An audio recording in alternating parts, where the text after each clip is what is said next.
मुकुंदनगरच्या इथे मुकुंदनगर म्हणून तुम्हाला माहीत असेल, बलिदान चौकाच्या वर शुभंगा माता म्हणून एक मंदिर आहे. त्या ठिकाणी महिलांची रांग आणि पुरुषांच्या रांग अशी 2 रांगा असतात. मग ज्यावेळेस अंजलीची जी महिलाची रांग दर्शन करून ती बाहेर आली, त्यावेळेस रात्री 11:30 वाजता 11:30 10:30 वाजता दरम्यान त्यावेळेस काळ होता तो.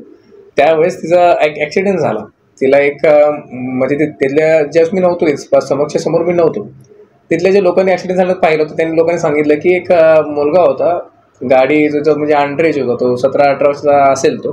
त्याने गाडी एकदम स्पीड मारत आली होती आणि त्याची गाडी एकदम जुन्या पद्धतीची होती. म्हणजे जी एकदम खराब गाडी कशी त्याशी होती, त्याला हँडल नाही झालं. त्याने गाडी एकदम अशी उचलली का कशी झाली त्यांनाही म्हणजे मला स्पष्ट त्यांनी नाही सांगितलं. त्यावेळेस अंजलीला मार खूप लागला ह्या साईडला इथे. मग लागल्यानंतर ना अंजलीला मी लगेच दाखवला घेऊन गेलो. त्यावेळेस अंजलीला टोटल 11 टाक्या पडले पूर्ण डोक्यावर.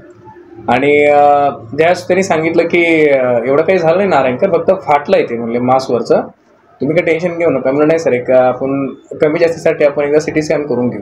सिटी स्कॅन केल्यानंतर ना त्यांनी म्हणले की मला खूप जर काहीतरी चुकीचं वाटतंय म्हणले सिटी स्कॅनमध्ये, आपण एकदा MRI करून घेऊ, तुम्ही चांगला एक न्यूरोलॉजिस्ट डॉक्टरकडे दाखवा.